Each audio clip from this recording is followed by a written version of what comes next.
जय गुरुदेव सर। मैं डॉक्टर मनोज दहिया आपका स्वागत करता हूं। जय गुरुदेव मनोज जी।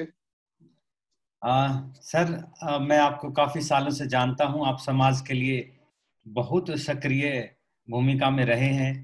आपने हमेशा समाज को जोड़ने की कोशिश की है और आपने देश विदेश में जाके जो सतगुरु रविदास का आंदोलन है उसको बढ़ाया है। तो आज मैं हमारे जो दर्शक हैं, हमारे जो युवा पीढ़ी हैं, उनके लिए आपसे कुछ जानकारियां प्राप्त करना चाहूंगा।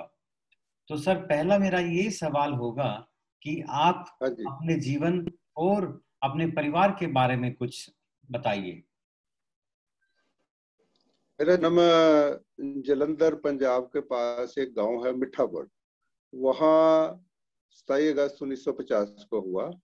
और एक मेरे जन्म के साथ बहुत ही इंटरेस्टिंग घटना जुड़ी हुई है जो बताना बड़ा मैं ठीक समझता हूँ कि जैसे ही मेरा जन्म हुआ और मेरी माताजी ने मेरे को जन्म देते ही मेरा मुंह नहीं देखा और मेरी ताई जी की झोली में डाल दिया कि लो ये आपका 5वां बच्चा है, आप इसको पाल लो। और मेरी ताई ने मेरा पालन पोषण किया और बहुत गरीब परिवार था ताई जी का, और उन्होंने बड़ी गरीबी में मेरा लुक आफ्टर किया।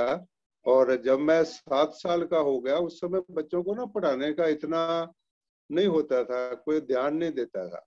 पर पता नहीं कुदरती जब मैं 7 साल का हुआ तो हमारे गांव के जहाँ मेरी माताजी काम करते थे, उन्होंने बोला कि बच्चा बड़ा हो गया, तुम्हारे को काम भी नहीं कर देते, इनको स्कूल भेजा करो। तो 7 साल के बाद मेरे को स्कूल में दाखिल करवा दिया। तो मैं प्राइमरी स्कूल 4th तक प्राइमरी स्कूल मिठापुर से करी और 5th में मैं नेशनल हाई स्कूल मिठापुर में ही 10th करी।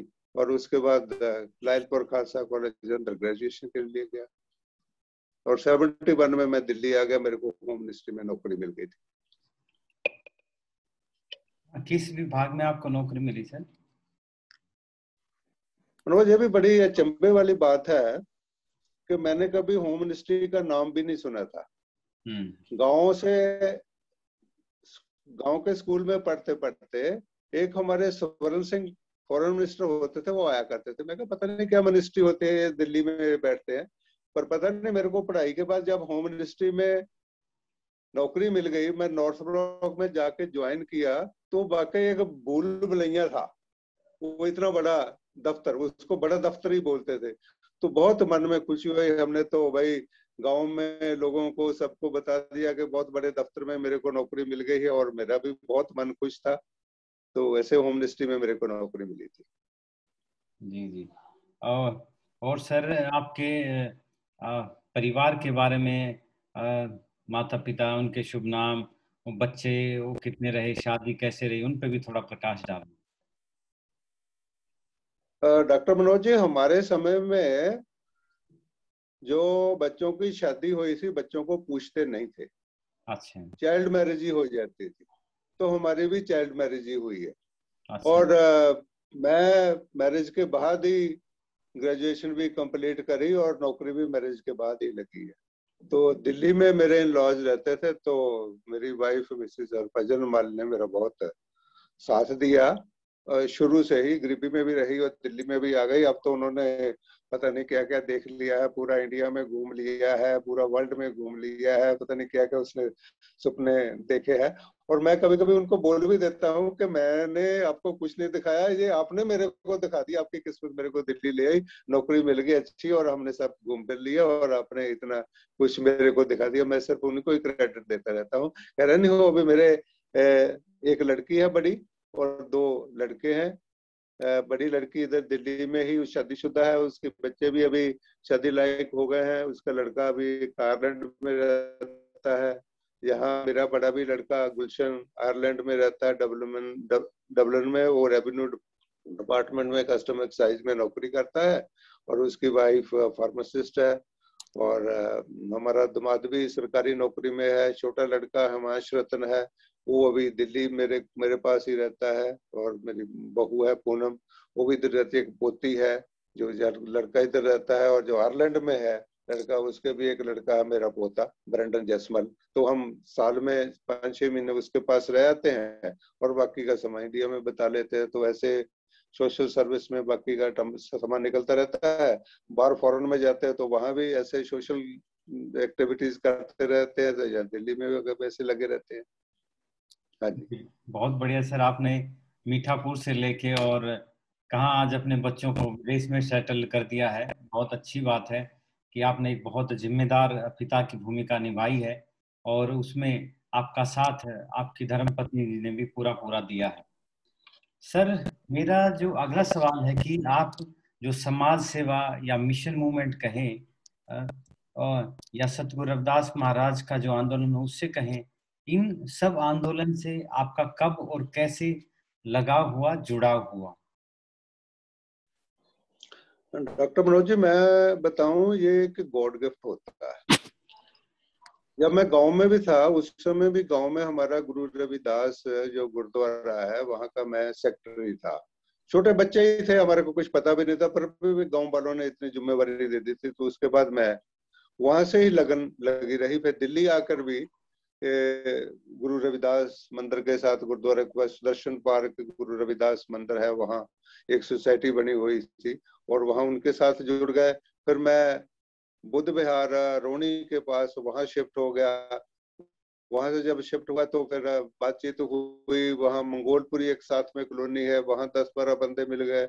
हमने धीरे धीरे थ्रिफ्ट एंड क्रेडिट सोसाइटी बना ली और लोग 50-60 लोग इकट्ठे हो गए। फिर धीरे धीरे हमने, एक दफा मैं जहाँ जिक्र करता हूँ, शायद मेरी बात लंबी ना हो जाए, कि हम गुरु रविदास महाराज का जन्मदिन एक पार्क में मनाया करते थे। तो एक दफा मैंने अपने साथियों को बोला कि हम बल्ला से किसी संतों को बुलाते हैं और अच्छा प्रोग्राम करते हैं। और वो मान गए। पर जब बुलाने की बात आई तो सब पीछे हट गए, बोलते वो कहाँ आएंगे जहाँ प्रोग्राम हमारा इतना बड़ा नहीं होता। पर मैं, मनोज जी, मैं अकेला ही चला गया। वहां जाकर मैं उनको इनविटेशन कार्ड देकर आ गया। और कुछ दिन बाद संत रामानंद महाराज का फोन आया कि मैं प्रोग्राम में आऊंगा। हमने प्रोग्राम थोड़ा अच्छा लिख लिया और संगत भी बहुत आ गई। एक पार्क में ही टेंट लगाकर प्रोग्राम किया था। जब प्रोग्राम खत्म हुआ तो संत रामानंद महाराज ने मेरे को बोला कि मल साहब, आप यहाँ पार्क में या इधर उधर गुरु रविदास महाराज जी का प्रकाश स्तोत्र बनाते हो, आप अपना कोई मंदिर गुरुद्वारा क्यों नहीं बना लेते? तो उन्होंने 5,000 अपनी जेब में से निकाला और कोई 2,500 के करीब उनको, जो लोगों ने मत्था टेका था, कीर्तन बेटा करी थी, वो सारे का सारा मेरे को देके गुरु रविदास महाराज जी का जयकारा बुला दिया। और मेरी देह एकदम कांप गई कि इतना बड़ा काम मेरे कंधों पर रख दिया है, कैसे होगा। हैरानी हो, पीछे गुरु महाराज की शक्ति होती है और वो काम आपसे लेती है। मैं, ये कौन से सन महाराज की चले बात है गए। सर? सर, ये कौन से सन की बात है और किस जगह की बात है ये? ये 2001 की बात है, मंगोलपुरी में। अच्छा, मंगल। और जब वो संत महाराज प्रोग्राम खत्म हो गए चले गए, तो मैं भी बोला कि संत ऐसे आते हैं, बोल के चले जाते हैं, छोड़ो, इतनी जगह कहाँ से मिलेगी, कहाँ लेगा, कौन पैसा इकट्ठा करेगा, पैसा कहाँ से आएगा। पर पीछे कुछ शक्ति थी काम करती करती। मेरे को किसी ने बताया कि जहाँ एक राधा स्वामी सत्संग है खाली पड़ा, वो अभी उनको छोटा पड़ गया, दूसरी जगह शिफ्ट कर गए हैं। आप अगर उनसे अपना राब्ता कायम करो तो शायद वो जगह आपको मिल जाएगी। हमने जहाँ फूसा रोड उनके हेडक्वार्टर में पहला सब सेक्रेटरी थे, उनको जाकर मिला। और फिर ब्यास में बाबा जी को जाकर मिले। तो वो कुदरती उनका आशीर्वाद हमारे को मिल गया। उन्होंने कहा यहाँ गुरु रविदास गुरुद्वारा बना लो। और हम भी हैरान हो गए, सारे बंदे हैरान हो गए कि ये कैसे इनको जगह मिल गई।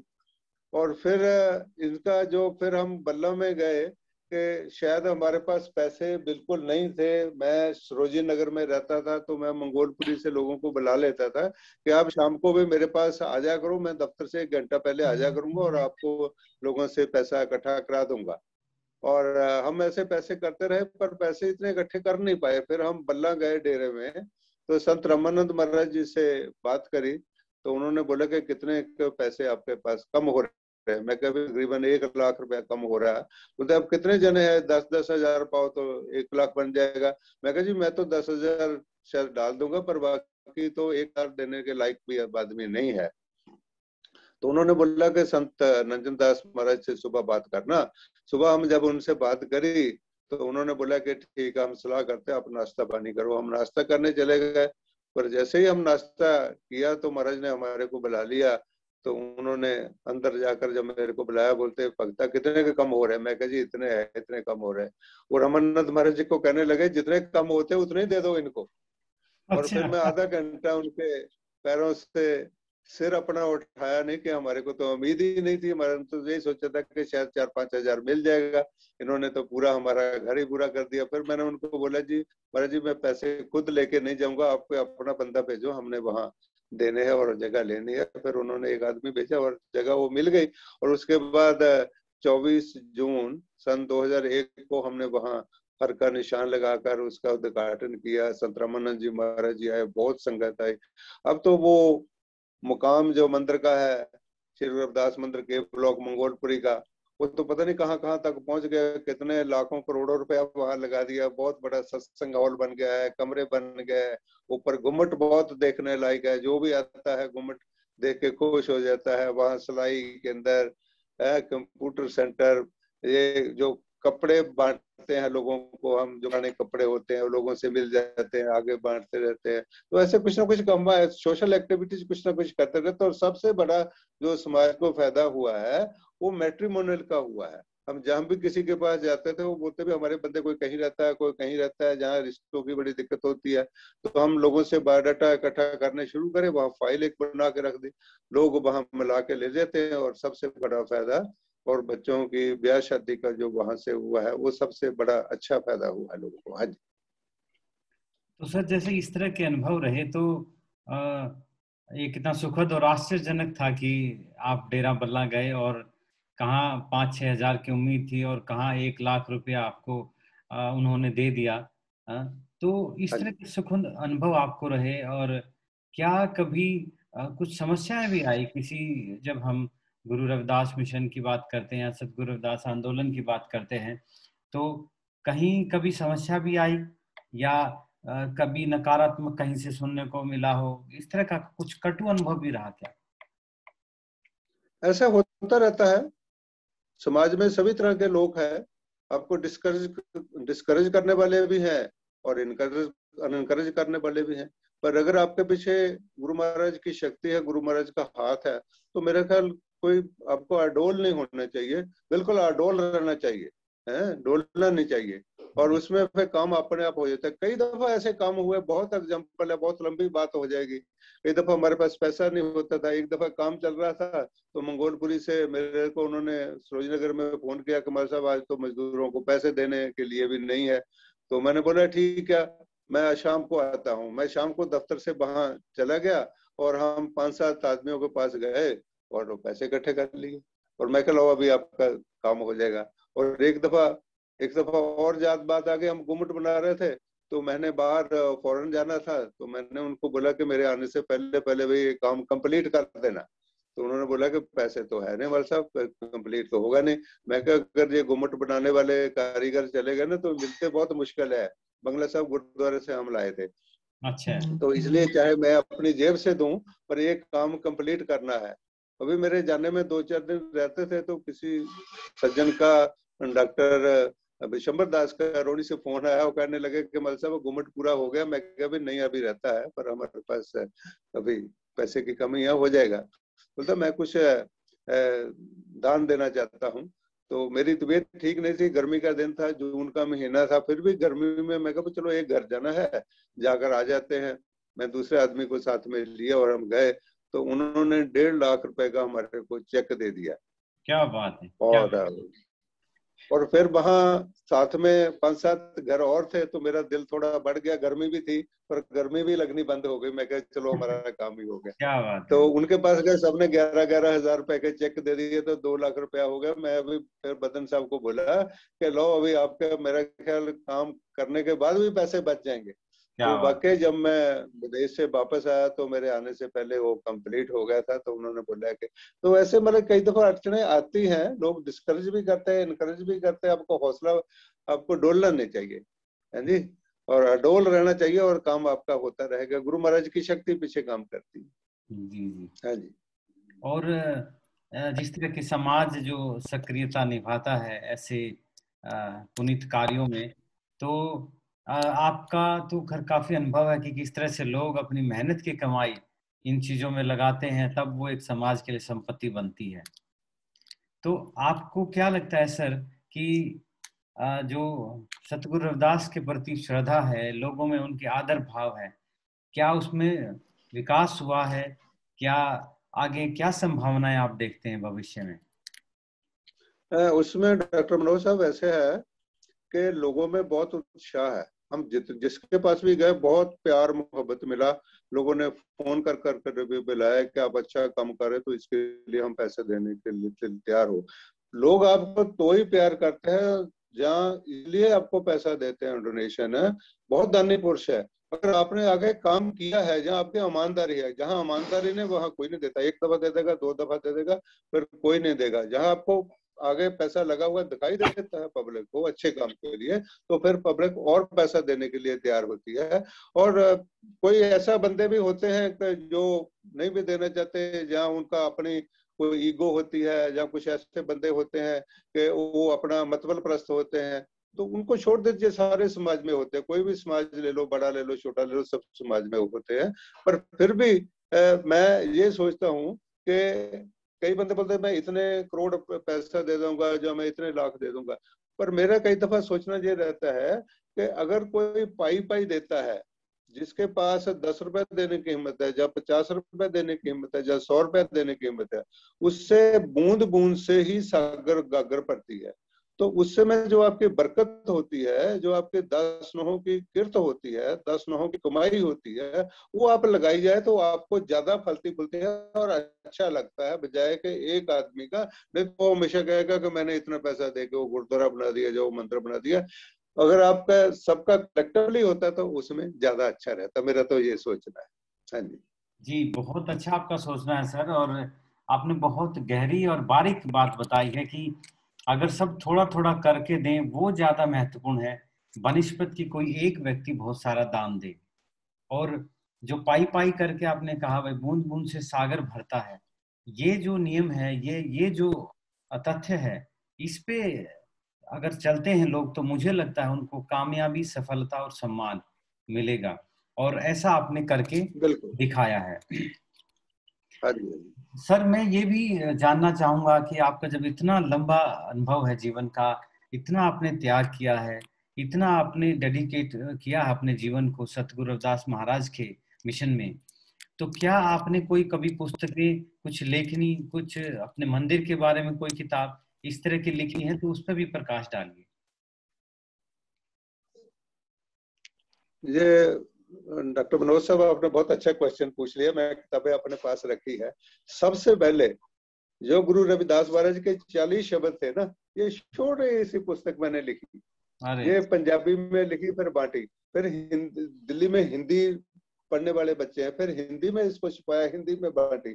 तो ऐसे मेरी लगन है ना, ये किताबों लिखने में लग गई। और उसके बाद जब मैं रिटायर हो गया, फिर मेरे पास टाइम काफी मिलता था, फिर मैं लिखता रहता था। लिखने की एक्चुअली मेरे को पहले से ही बड़ी आदत रही। मैं आर्टिकल लिखता रहता था, मेरे आर्टिकल पेपरों में छपते रहते थे। तो वो आर्टिकल भी मैंने काफी संभाल के रखे, उस पर संग्रह भी किया।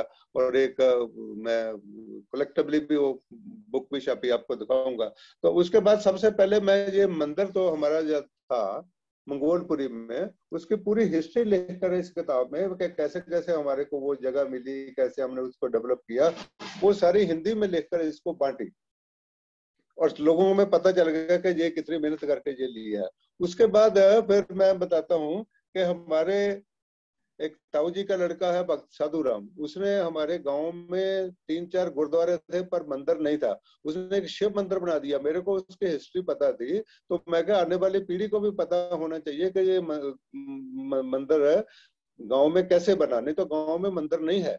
तो मैंने पूरी एक उसके लिए एक किताब लिख दी और उसको भी गांव में बांट दी, ताकि आने वाली पीढ़ी को भी पता चले कि मंदिर किसने बनाया था और कैसे। नहीं तो कई दफा क्या होता है कि हम लोग जाते हैं, मत्था टेकते हैं, लकीर के फकीर बने रहते हैं, पर किसी को पता नहीं होता कि ये किस संत का मंदिर है, किस भक्त का मंदिर है कि साधु का मंदिर है, तो इसलिए पूरी हिस्ट्री लिख दी। फिर हमारा एक जो गुरु रविदास गुरुद्वारा है गांव में, उसके बारे में मैं पूरी एक बुक लिख के वहां बांटी। मुझे गुरुद्वारा कब बना, कैसे बना, किसने जमीन दी है, किसने कंट्रीब्यूशन दी, कौन आगे आया, कैसे बना, ये सारी इसमें मैंने लिख के बांटी। फिर मेरे एक मन में आया कि हम लोग अपने जो गोत होते हैं, जैसे हमारा मल गोत है, तो हम वहां जाते हैं, तो मैं उसकी खोज करी, कहाँ कहाँ जठेरे हैं।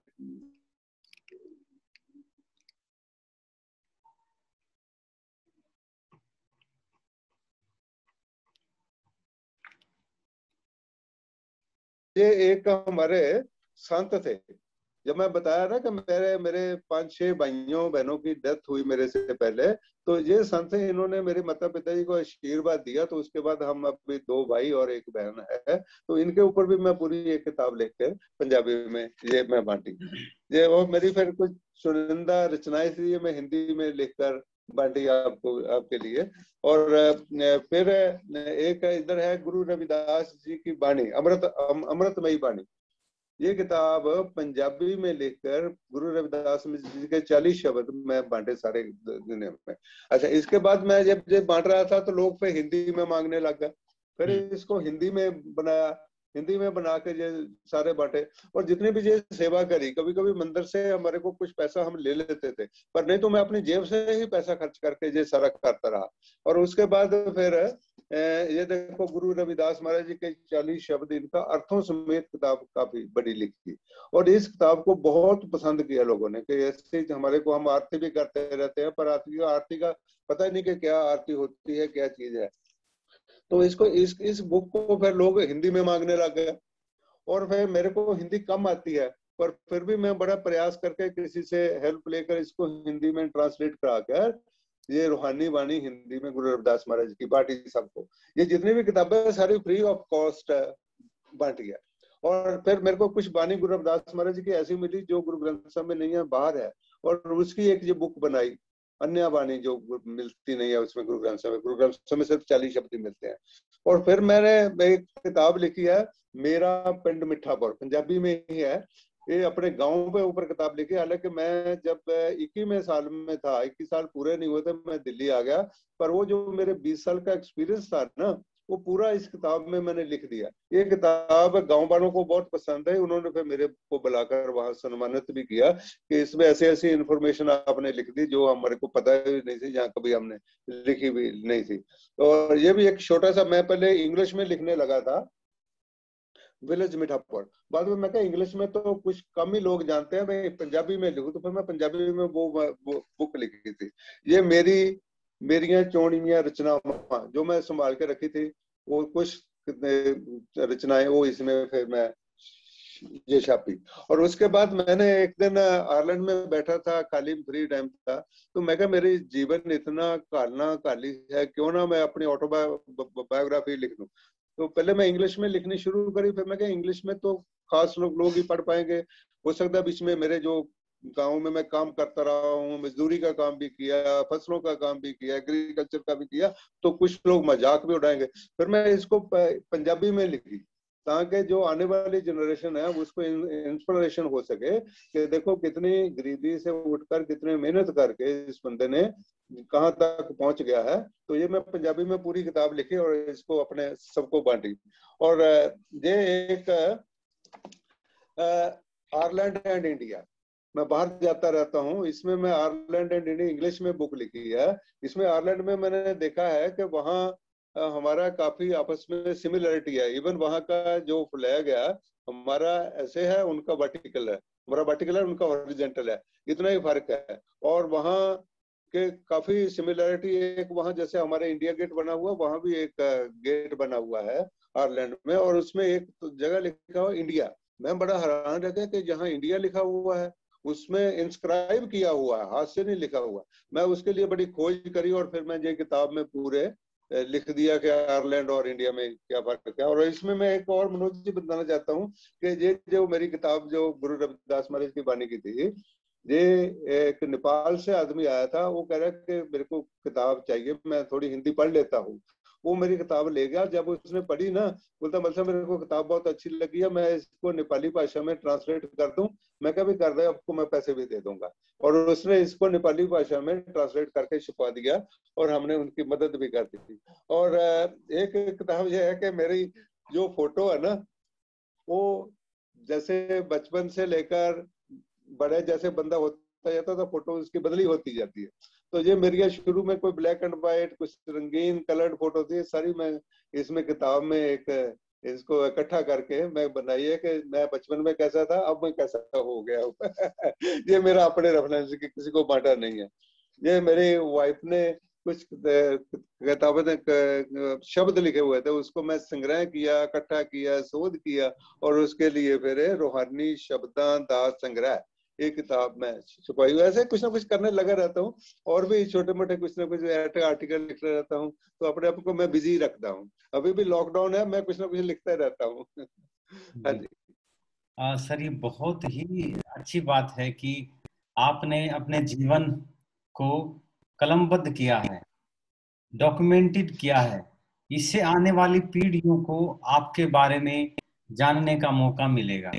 कई बार हम काम तो बहुत करते हैं, बहुत संघर्ष करते हैं और बहुत सफलता भी प्राप्त करते हैं, लेकिन उसका कोई रिकॉर्डेड डॉक्यूमेंट नहीं होता, उसका कोई इतिहास में दर्ज नहीं होता। तो ये बड़ी कमी रहती है, लेकिन आपने इसको बिल्कुल बहुत अच्छे से, संजीदगी से इस कमी को पूरा किया है।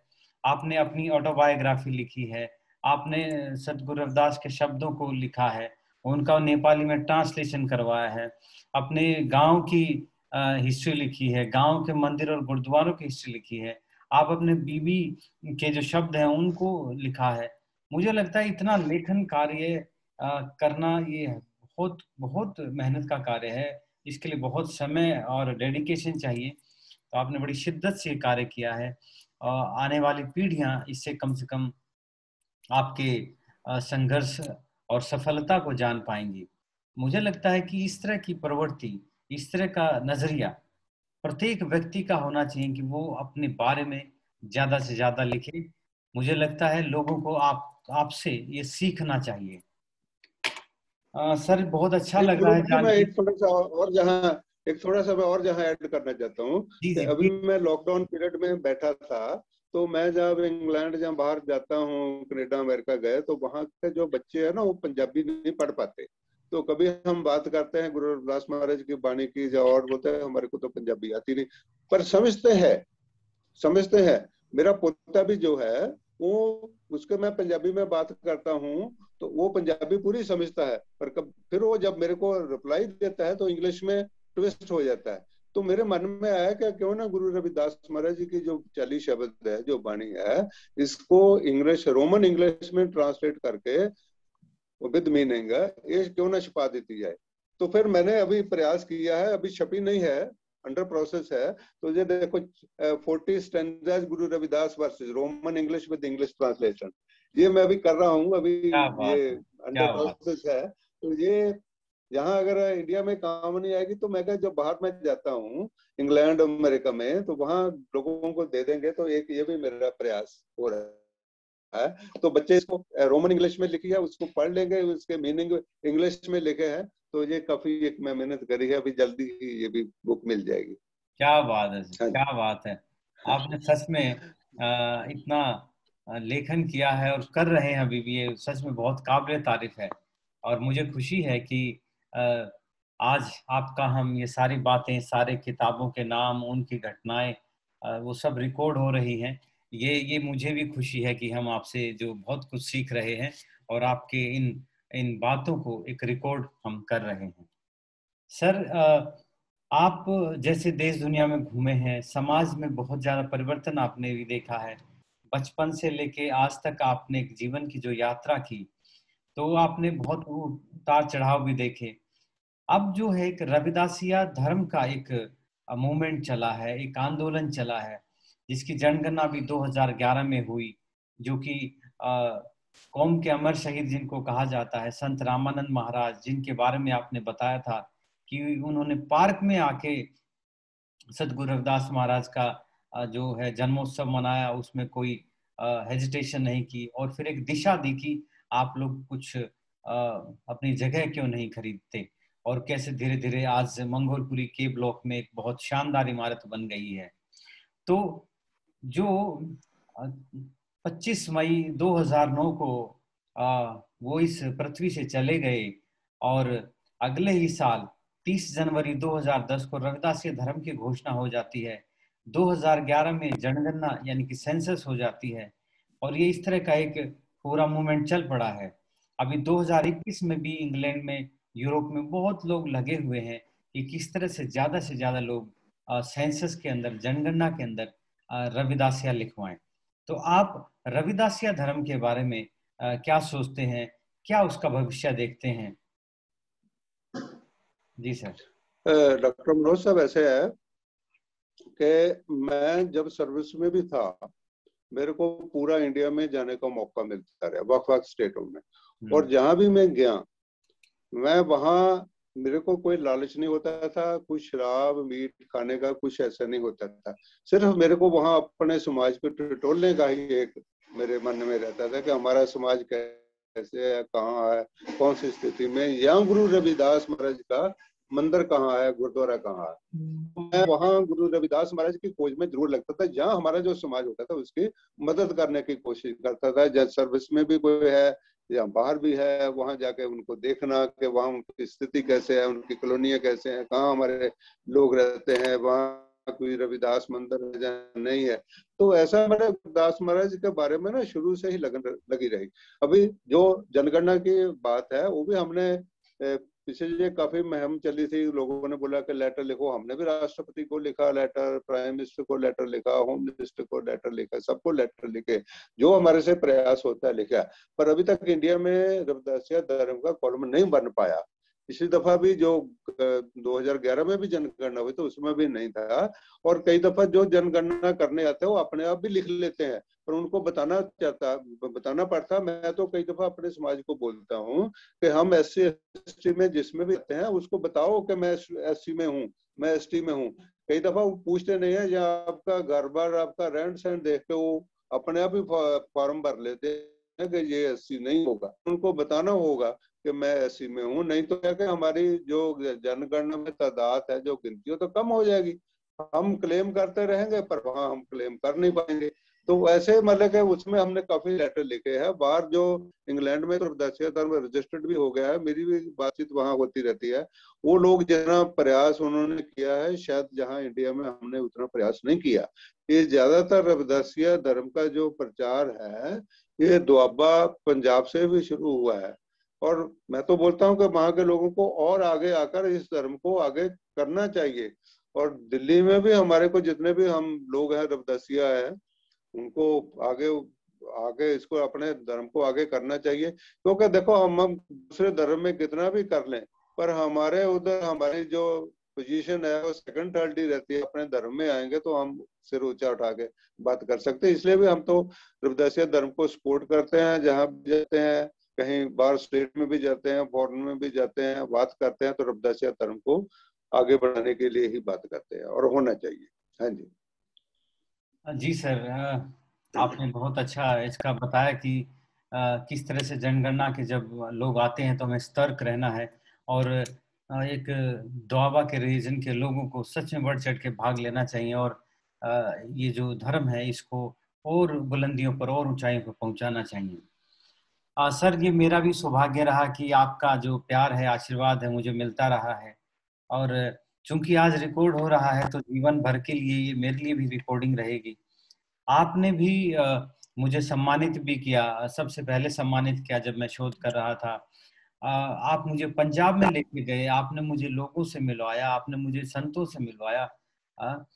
तो मुझे मुझे आपका आशीर्वाद और स्नेह मिलता रहता है। आपने कभी भी, है ना, नौजवान लोगों को मैंने जो देखा है मेरे खुद पे भी, कि उनको आगे बढ़ाने की कोशिश की है।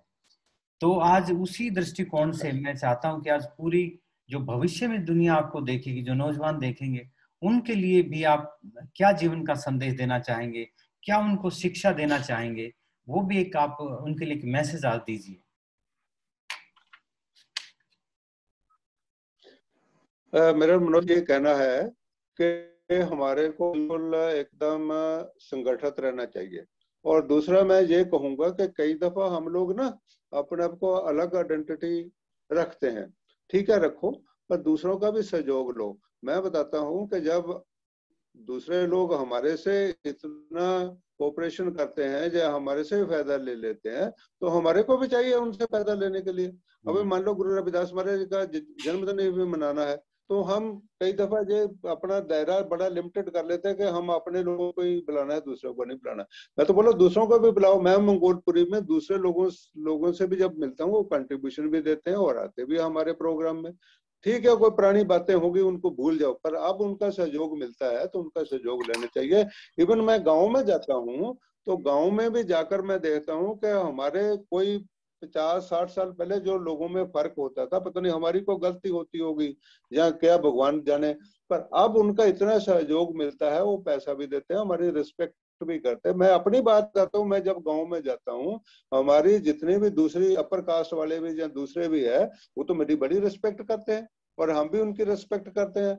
और मैं तो यहाँ तक देखा हूँ कि गुरु रविदास महाराज जी का जब जन्मदिन होता है, प्रकाश उत्सव होता है, वो जितना हम बढ़ चढ़ के हिस्सा लेते हैं, जब मनाते हैं, इतना वो भी करते हैं, वो भी हमारे को साथ देते हैं। इसलिए हमारे को सबको साथ लेकर चलना चाहिए, ये मेरा सबको आग्रह है। सर, ये आपने बहुत कमाल का संदेश दिया है कि नौजवान पीढ़ी को इससे सीखना चाहिए। सच में ये बहुत सीखने वाली बात है कि जब वो लोग हमारा सहयोग लेते हैं तो हमें भी लेना चाहिए और पुरानी बातें भूल के आगे बढ़ के उन चीज़ों को, रिश्तों को फिर से देखना चाहिए। और जैसे ऊंच और नीच तो कुछ नहीं होता, इंसान की आर्थिक स्थितियां हैं। पर आपने जो बात कही बहुत, मेरे ख्याल से नौजवान पीढ़ी को इससे बहुत कुछ सीखने को मिलेगा कि आपने जो एक संदेश दिया है, क्योंकि कई बार ये देखने को मिलता है कि नौजवान पीढ़ी में या कई बार समाज में भी हम सिर्फ अपने ही लोगों को बुला रहे हैं गुरु रविदास मंदिर में या उनकी विचारधारा से जोड़ने का कार्य। पर ये सतगुरु रविदास की महाराज की जो विचारधारा है वो तो पूरे समाज के लिए थी, सभी जाति और धर्मों के लिए थी, और वही आप संदेश दे रहे हैं कि हमें उन सबको शामिल करना चाहिए। तो सर, आज आपने हमें समय दिया है और ये इतिहास बन रहा है कि हम आज आपसे बात कर रहे हैं और ये चीजें रिकॉर्ड हो रही हैं। तो डॉक्यूमेंटेशन की जो हम बात करते हैं, आज वो उसी प्रक्रिया पे हम चले हुए हैं कि आपका इतिहास आने वाले कई हजार साल भी लोग बाद भी उसको जाने और समझें। कितने संघर्ष से, कितने त्याग से और कितनी ईमानदारी से आपने इस समाज को जोड़ने का काम किया, कितनी शिद्दत के साथ आपने सतगुरु रविदास महाराज के आंदोलन को आगे बढ़ाया और कितनी तल्लीनता से आपने के ब्लॉक में श्री गुरु रविदास मंदिर मंगोलपुरी में आपने उसका निर्माण करवाया। तो सर, आपने इतनी जानकारियां दी, संदेश दिया, लेखन का दिया, सबसे मिलके चलो, सबका सहयोग लो, इन सब के लिए सब बहुत बहुत आपका आभार प्रकट करते हैं और आपको मैं जय गुरुदेव बुलाता हूँ सर। जय गुरुदेव, जय गुरुदेव।